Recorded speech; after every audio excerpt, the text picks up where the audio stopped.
오늘 하나님의 은혜가 우리 모두에게 넘치기를 축원합니다. 아멘. 고린도 교회 하면 여러분 뭐가 굉장히 많은 교회입니다. 풍족한 교회예요. 1장 5절을 보니까요, 이는 너희가 그 안에서 모든 일 곧 언변과 모든 지식에 풍족함으로 라고 말합니다. 말 잘하는 사람 참 많은 교회입니다. 그리고 배운 사람이 많은 교회인 것으로 보여요. 지식도 참 많은 그런 교회인 것으로 보입니다. 또 1장 7절에 보니까요, 은사에도 풍족한 교회였다라고 이렇게 말하고 있습니다. 굉장히 많죠. 인적 자원과 그리고 영적인 자원이 많은, 어쩌면 그런 자원이 많은 그런 교회의 끝판왕처럼 보입니다. 근데 이 교회에, 이 고린도 교회에 문제도 많아요. 그리고 탈도 많은 그런 교회였습니다.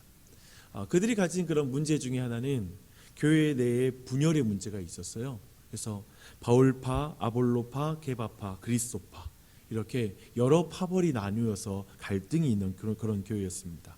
그 가운데 부도덕한 음행도 있었고요. 그리고 교인 간의 소송 문제를 세상 법정으로 가지고 들어가는 그런 문제들도 있었습니다. 또 예배 안에서 성찬의 그런 문제가 또한 있었습니다. 더하여 그들이 이젠 사도에게 보냈던 질문들이 있는데요. 결혼과 관련된 질문이 있고, 또 우상에게 바쳐진 음식에 대한 질문, 또 영적인 은사들 중에 어떤 것이 큰 은사냐, 이런 질문들도 있었고요. 또 부활의 본질, 예루살렘에 또 가난한 자들을 위해서 이렇게 모금을 하는데 왜 하지? 이런 주제에 대해서 헌금과 관련된 이런 질문들도 있었습니다. 정말 뭐가 많죠. 질문도 많고 문제도 많고 많은 것이 있는 그런 교회입니다.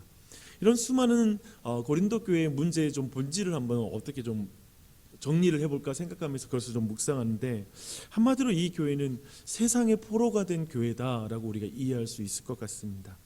로마 제국 내에 그 대도시가 있잖아요. 그 중에서 가장 성적으로 문란하고 종교적으로 개방된 분위기 속에서 가장 타락했다는 의미로 고린도화되다라는 그런 의미, 그런 말이 그 당시에 돌았다고 해요. 야, 꼭 고린도 도시 같다, 이런 표현이 타락했다는 표현의 그런 어떤 표현법으로 사용되는 것이죠. 고린도 교회는 세상 나라의 파당 정치 문화, 경제 지식적 수준으로 계급을 나누는 문화, 그리고 개방적인 성문화, 또 악을 악으로 갚는 그런 소송 문화, 그리고 경쟁하는 그런 문화, 그래서 비교하는 그런 문화들이 굉장히 이 도시 안에 가득했는데, 그것을 고린도 교회가 교회 안에 그대로 가지고 들어왔다, 그 영향에 사로잡히는 지경에 이르렀다라고 우리는 이 문제를 볼 수 있습니다. 이것을 성경이 아닌, 즉 교회 안에서조차도 성경이 아니라 그냥 상황 논리가 그냥 가장 강력하게 통하는, 그래서 무슨 모임이 있으면 세상이 이렇게 돌아가고 또 상황이 이러니까 우리가 이렇게 돼야 되는 거 아니겠어요? 라는 이런 말들이 더욱더 교회 안에 득세하였다라고 이렇게 우리 또한 이해할 수가 있습니다. 어떤가요? 오늘날의 교회의 모습이 이 고린도 교회의 모습에 좀 같이 비춰지지 않는지, 겹치지 않는지, 사실 우리가 그걸 많이 느낄 수 있는 그런 본문입니다.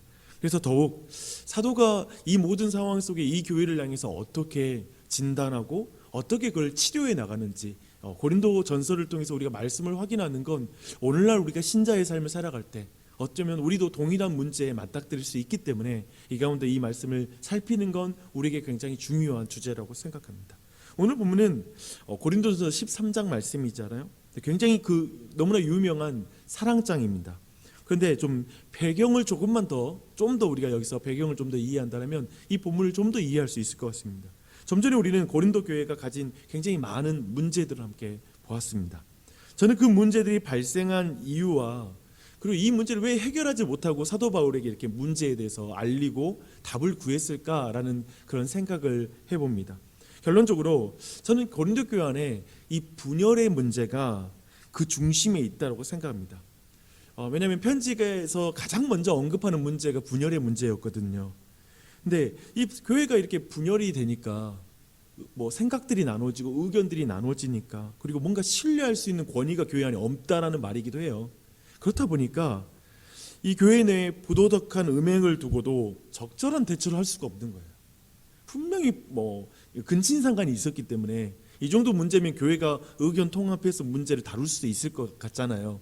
하지만 분열이 되면 이 문제를 정상적으로 다룰 수가 없죠. 왜냐하면 왜 내 편을 건드려? 라고 말할 수도 있고, 왜 이걸 또한 정치적 문제로, 교회 내 정치적 문제로 이것을 가져가서 이 문제를 제대로 해결하지 못하는 현상이 나타날 수가 있는 것이죠. 그래서 분열된 상태로 교인 간의 소송 문제를 교회가 해결하지 못하고 아까 말한 대로 세상의 법정에 가서 시시비비를 가리는 것이죠. 왜냐하면 교회가 분열되어 있으니까요. 또 분열되어 있으니까 예배 때에 성찬식을 하는데 경제적 수준에 따라서 부자들은 부자끼리 그냥 풍성하게 음식을 차려놓고 성찬식을 하고요. 그냥 가난한 자들 그리고 노예들이 참여할 수 없는 그런 환경 속에서 그냥 성찬식을 진행해버리는 그런 문제들이 교회 안에 발생합니다. 이렇게 분열된 교회에 여러분 생각해 보십시오.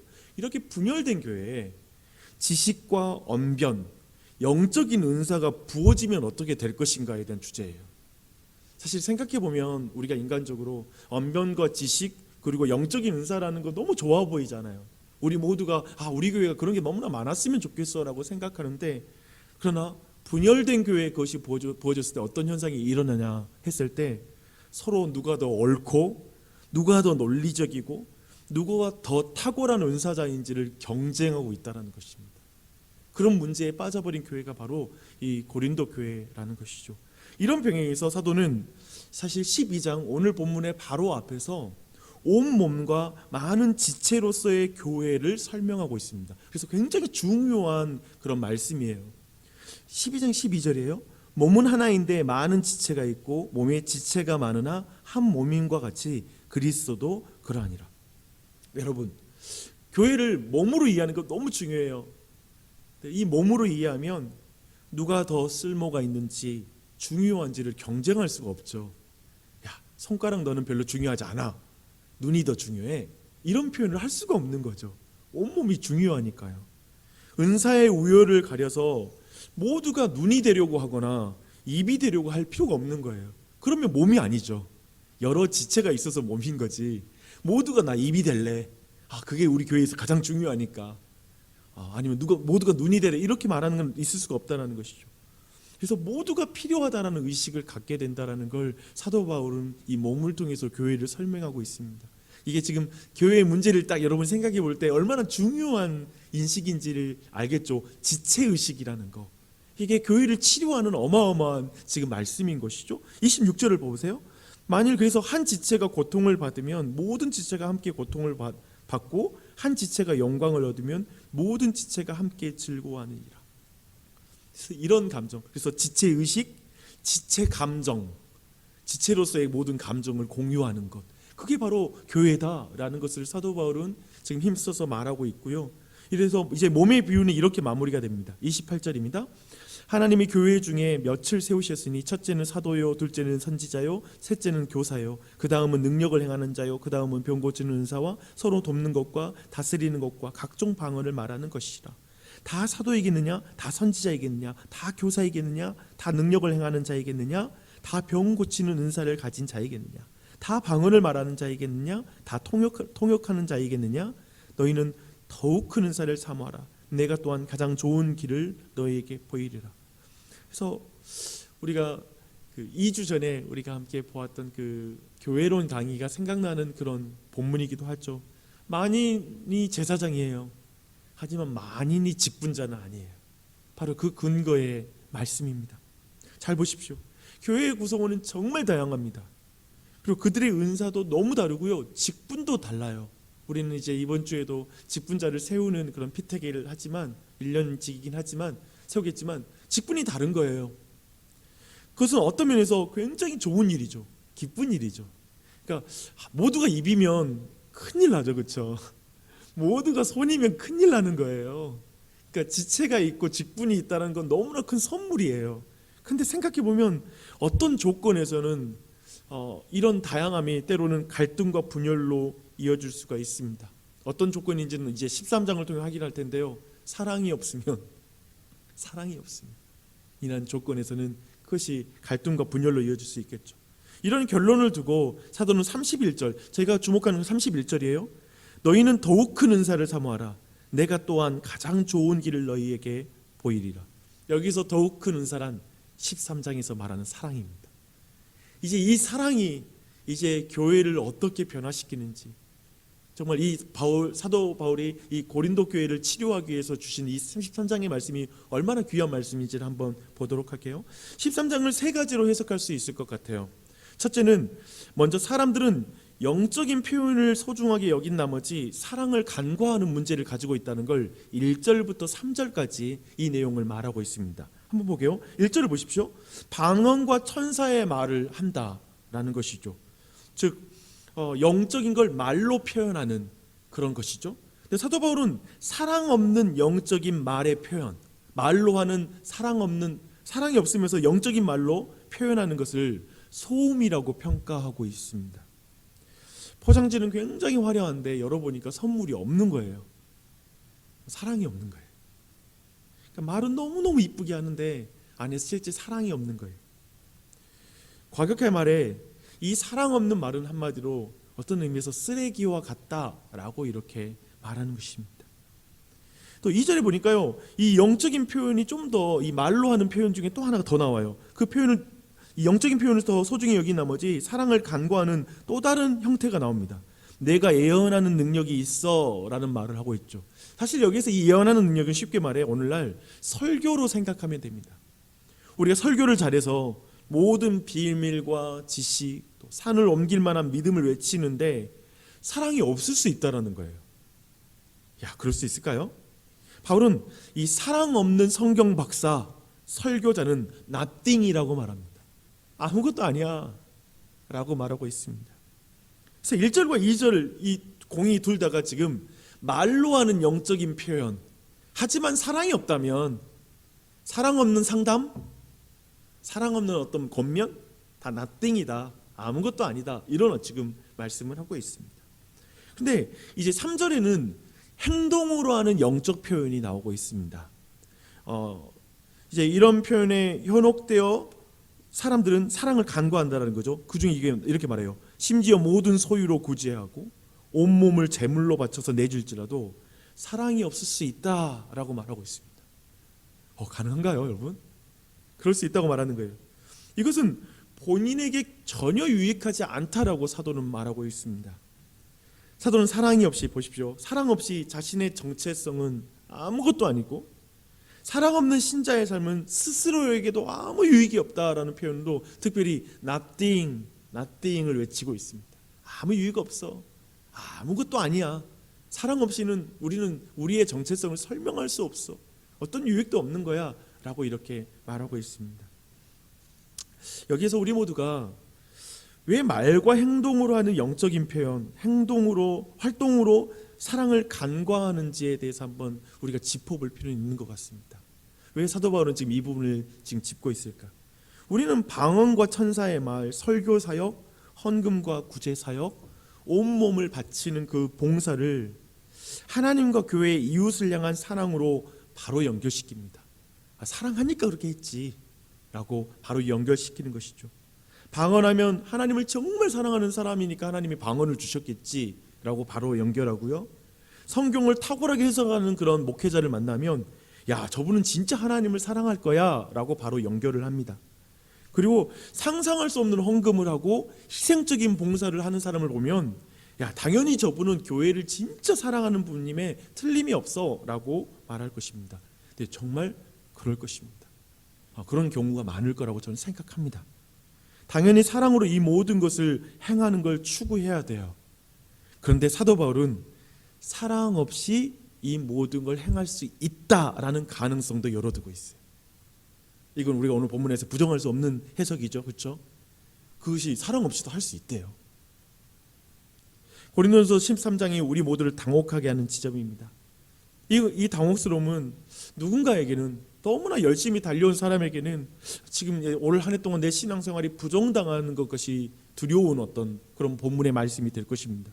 그러나 누군가에게는 스스로를 겸손하게 만들고 자신에게 부족한 사랑을 간구하게 만드는 그러한 말씀이 되리라고 생각합니다. 이제 한 해를 마무리하잖아요. 그러니까 항상 그래요. 저는 은퇴하시는 목사님들을 너무 주목하게 되고요. 왜냐하면 그것은 몇십 년의 마지막의 결산이잖아요. 또 올 한 해 또 결산은 이제 연말이고 이번 이제 다음 주 주일이면 전체 어떤 사역자들 많은 사람이 마무리를 하게 되고 올 12월 달이 마무리하는 기간인데 온갖 것들이 막 사람들의 마음에 올라오는 것 같아요. 한 해 동안 내가 봉사했는데 그 안에는 어떤 의미에는 정말 보상받고 싶은 마음도 있고 또 인정받고 싶은 마음도 있을 것이고 내가 여기 가운데 어떤 유익이 있었나 싶은 자기 반성도 있을 것이고 내가 이 시간을 어떻게 보냈는지에 대한 생각이 있는 것 같아요. 예를 들면 이런 어떤 마음과 함께 이 은퇴하시는 그런 목회자를 보면은 막 예를 들면 때로는 마지막에 막 전별금을 밝히거나 막 이런 문제가 생기면 괜히 그냥 그런 거 보면 추해 보이잖아요. 저러지 않아도 될 것 같은데 라는 그런 생각이 들기도 하잖아요. 근데 그런 어떤 것들과 묶어서 여러 가지의 감정을 한번 여러분이 생각해 봤으면 좋겠어요. 근데 그런 걸 생각해 보면 오늘 본문의 말씀이 도리어 다시 한번 우리의 어떠한 믿음의 걸음을 어떻게 걷고 있는지 또 우리의 사역이 어떻게 이루어지고 있는지를 한번 돌아보는 말씀이 되었으면 좋겠어요. 사랑이 근본에 있었는지 아니면 혹시 다른 것이 있지 않았는지를 돌아보는 것이죠. 저는 항상 이 기준으로 돌아갈 때 마지막 끝 마무리가 좋아지더라고요. 제 경험은 그래요. 그냥 말씀 앞에 서서 나를 돌아보는 게 가장 좋더라고요. 누구 사람 어떤 결과 사역의 결과가 아니라 그냥 주님 앞에서 돌아보면서 또 하나님의 사랑 붙잡고 서는 게 가장 안전하고 좋은 방법인 것을 깨닫게 됩니다. 그런 거 가지고 좀 더 들어가 볼게요. 그렇다면 여러분 생각해 보십시다. 우리가 이제 질문이 생겨요. 사랑에 근거한 방언, 설교, 헌금, 봉사인지 그렇지 않은지를 어떻게 분별할 수 있을까요? 그것은 4절부터 7절까지의 진단 키트가 나옵니다. 근데 사랑이 없으면 신앙생활을 하면 참지를 못해요. 그러니까 이제 마지막 연말에 아니면 인생의 이제 종반부에 이제 사역 다 마치고 목사도 마지막에 분노가 가득 찹니다. 참지를 못하는 마음이 있어요. 시간이 갈수록 방언하지 못하는 사람 참지 못하고 성숙해지지 못한 사람에 대해서 참지 못하고요. 성경적인 지식이 부족한 사람에 대해서 참지 못하고 그렇게 가르쳤는데 이해 못하냐라는 싶은 마음이 생기고 헌금에서 이웃을 돌보지 못하는 정말 어떤 의미에서 정말 누군가를 섬기지 못하는 사람에 대해서도 어떤 분노할 수 있고요. 도무지 봉사할 줄 모르는 사람들을 향해 참지 못합니다. 희생하지 못하는 사람에 대해서 참지 못하는 것이죠. 그러다 보니까 기본적으로 온유하지 못하고 공격적이 돼요. 그리고 친절하지 못하고 전투적이 돼요. 이상하게 봉사 많이 하고 뭔가 은사 많은 분이 그래. 너무 그분 옆에 가면 쉽게 말하면 주변에 있는 사람이 그 사람 옆에서는 긴장하는 거예요. 마음을 풀어놓고 이야기를 못해. 그 자리에 앉아서 편하게 이야기하지 못하는 분위기를 만들어버려요. 기본적으로 끊임없이 자신과 타인을 비교하는 행동과 말을 합니다. 그러면서 내가 더 옳아, 내가 더 논리적이야, 내가 더 탁월해 라는 걸 자꾸 그 이미지를 풍기는 거예요. 넌 틀렸어. 너에게는 뭔가 지금 문제를 가지고 있어라는 그런 식으로 사람에게 이미지를 풍기는 것이죠. 비교해보서 자신보다 잘하는 것 같으면 시기하고요. 못하는 것 같으면 교만해요. 지금 저는 오늘 말씀 하나하나 해서 그 줄로 가고 있어요. 그거 주목하시면 들어보십시오. 그래서 약자를 향해 믿음이 약한 자들을 향해 좀 지독하게 무례합니다. 그래서 굉장히 무례한 것이 그냥 묻어나와요. 친절하지 못해요. 사도는 인간 내부로 완전히 해부에 들어가잖아요. 지금 오늘 본문 보면 찬찬히 이렇게 보면 해부에 들어가요. 이렇게 사랑이 없다는 것은 근본적으로 자기 중심적이기 때문에 근본적으로 자기 유익을 구해요. 제가 볼 땐 절정은 이 지점이에요. 즉 뭐냐면 봉사를 많이 하고 희생하고 말과 행동으로 뭐 아무리 멋진 말을 해도 결국은 자기 유익을 구하는 형태인 거예요. 자기 자신이 높아지는 것, 자기 자신의 어떤 걸 증명하는 것에 집중되어 있는 것이죠. 사랑이 있다면 어떻게 될까요? 이 말은 정말 약자를 향해, 믿음이 약한 사람을 향해, 자신과 견해가 다른 사람을 향해, 그리고 성향과 기질이 다른 사람들을 향해 성내지 않고 악한 것을 생각하지 않는다라고 말하고 있습니다. 성내지 않고 악한 어떤 것을 생각하지 않는다. 여기서 악한 것을 생각하지 않는다는 건 기본적으로 이런 성향이 있다는 것입니다. 어떤 사람이 뭔가를 말할 때 어떤 사람에 대한 행동과 말에 대해서 기본적으로 선한 방향으로 그 사람의 말과 행동을 해석해 주는 것. 근데 어떤 사람, 여러분 한번 주변에 보십시오. 뭔 일 있으면 기본적으로 그 사람을 부정적으로, 그리고 부정적으로 그 사람을 평가하고 말로 전제하고 말하는 걸 볼 때가 있어요. 아, 저 뒤에는 뭐가 있을 거야. 그 저 뒤에는 무슨 뭐가 부정적인 문제가 있어서 저러겠지라는 게 기본적으로 이런 말을 하는 경우가 있어요. 근데 그런 부분을 말하는 거예요. 그렇지 않다는 거예요. 사랑한다면, 기본적으로 그 사람을 사랑한다면 좋은 방향으로 그 사람의 말과 행동을 해석하려고 하는 그런 성향을 갖게 된다라는 걸 말하는 것이죠. 그렇다고 이런 사랑이 불의를 넘어가거나 진리를 타협하는 사랑이라고 생각해서는 안 돼요.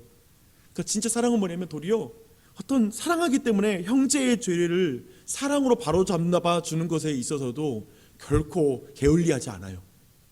그래서 진리 안에서 사랑하는 것이죠. 그리고 나서 오늘 말씀 7절 이렇게 말하죠. 그래서 모든 것을 참으며 믿으며 모든 것을 바라며 모든 것을 견딘다라고 말합니다. 근데 이 표현이 묘한 표현이죠. 뭐냐면 이러한 사랑의 삶을 살아간다라는 건 사실 인내의 삶이에요. 모든 것을 견디는 거예요. 또 이 가운데 정말 나중에 그 사람이 온전해질 걸 소망하는 것, 장차 그리스도 안에서 온전해질 걸 소망하고 믿지 않으면 견딜 수가 없어요. 지금 모습으로는 견딜 수 없는 겁니다. 하나님이 행하실 일로 견디는 것이지. 이런 모든 걸 포함하고 있습니다. 여러분, 근데 이제 제가 오늘은 깊이 다루지 못하겠지만 이제 8절 이하로 나오는 내용은 뭐냐면, 어떻게 그러면 모든 것을 참으며 믿으며 모든 것을 바라며 모든 걸 견딜 수 있을까? 라고 질문한다면 8절 이하에 나와 있는 내용 때문에 가능합니다. 이 어려운 사랑의 길, 이 높은 길, 이 깊은 길을 걸어가려면, 이런 오랜 고통의 길을 어떻게 걸을 수 있을까 싶으면 8절에 보십시오. 사랑은 언제까지나 떨어지지 아니하되 예언도 패하고 방언도 그치고 지식도 패하리라. 뭐냐면 사랑만이 영원한 거예요. 이렇게 사도 바울은 논증해 나가는 거예요. 다른 것들은 썩어질 거라는 거예요. 한시적이라는 거예요. 즉 영원한 걸 붙잡고 이 땅에서 살아라. 사랑을 붙잡고 살아라. 이걸로 논증합니다. 즉 썩어질 것을 위해서 사는 게 아니라, 이 땅에서 어떤 우리의 명예와 어떤 것이 아니라 영원한 것, 사랑이라는 것, 그것만이 영원한 것이다. 지금부터 너는 그 사랑을 기반으로 너의 모든 삶을 규정하고 하나님을 따라가라 라고 이렇게 말씀하고 있습니다. 13절, 그런즉 믿음, 소망, 사랑 이 세 가지는 항상 있을 것인데 그 중에 제일은 사랑이라 라고 이렇게 말씀하고 있습니다. 사랑하는 여러분, 오늘 말씀 따라 볼 때 그런 생각이 좀 들어요. 저 신앙생활은 스스로도 속는 것 같고 속이는 신앙인 것 같아요. 어떤 내가 막 이렇게 말로 표현하고, 또 목사는 더 그런 것 같고요. 어떤 행동으로 내가 이렇게 표현하면 나도 지금 하나님 사랑하는 것 같은 착각을 할 때도 있고, 또 다른 사람도 보면 그걸로 그냥 사랑한다라고 평가하고 넘어갈 수도 있는 것 같아요. 근데 하나님 눈은 못 속이는 것 같아요. 진짜 저도 돌아봐요. 이게 진짜 내 유익과 내 중심적으로 내가 말을 하는지, 내 유익을 구하는 것인지, 내가 참 사랑 안에서 행하는 것인지를 생각해 보는 것이죠. 근데 이것을 게을리하면 나중에 쓴뿌리가 가득한 목회자가 될 것 같아요. 나 정말 외로웠어. 정말 내 안에 어떤 그 분노가 가득 찬, 그러니까 사역을 어떤 교회를 중심부에 들어가고 교회를 섬기고 이렇게 교회 안에 들어갈 때도 괜히 연말 되면 그렇게 그냥 우리 안에 쓴뿌리가 생길 수 있어요. 그리고 막 속상할 수 있어요. 정말 그런 것 같아요. 근데 하나님의 이 말씀으로만 그런 모든 마음이 다시 바로잡혀진다는 걸 저는 믿습니다. 그래서 다시 한번 하나님 사랑, 왜냐하면 나 하나님 사랑 받고 있으니까, 우리 모두가 우리가 어떤 모습이든 지금 잘했든 못했든 일 한 해 동안 저는 개인적으로 그게 중요하지 않은 것을 깨닫게 돼요. 사역이 대단히 잘하고 못하고 이건 크게 중요하지 않다. 그저 그거 붙잡고 못해도 그게 얼마나 마음이 힘든데요. 그렇거든요. 그러니까 너무 귀해요, 제 눈에도. 근데 목사 눈에도 이 정도인데 하나님 보실 때는 어떨까 싶어요. 그러니까 우리 모두 감사해야 돼요. 그리고 하나님 사랑 받은 것에 감사하면서 다시 한번 내가 어떤 그 사랑을 기준으로 자신을 좀 돌아보면서 다시 기도하는 것을 구했으면 좋겠어요. 그래서 이렇게 기도하십시오. 너희는 더욱 큰 은사를 사모하라. 내가 또한 가장 좋은 길을 너희에게 보이리라. 은사라고 말하잖아요. 가장 좋은 은사, 사랑의 은사인 줄 믿습니다. 사랑을 구하세요.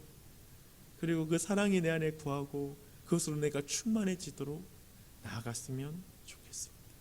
그래서 우리 교회가 정말 그러한 교회로 사랑의 은사가 정말 충만한 교회가 될 수 있도록 기도해 주시고, 이번 주에 또한 피택하는 모든 과정 동안에서도 하나님 그런 은혜 가운데 그런 마음으로 사람들의 마음이 준비될 수 있도록 여러분이 그런 간구하는 그런 아침이 됐으면 좋겠습니다. 또한 특별히 함께 이렇게 사랑을 실천할 목회자를 주님 보내달라고 좀 기도해 주세요. 이런 과정들이 쉽지가 않은 과정인 것 같아요. 근데 이 시간을 주님이 길게 주시는 것은 왜 그럴까라는 생각을 해봤어요. 근데 그건 교회가 더 기도하라고 또 이렇게 시간 주셨다고 저는 믿어요. 더 기도할 수 있는 시간이 됐으면 좋겠습니다. 그렇게 기도해 주시고 여러분 축복합니다. 기도하겠습니다.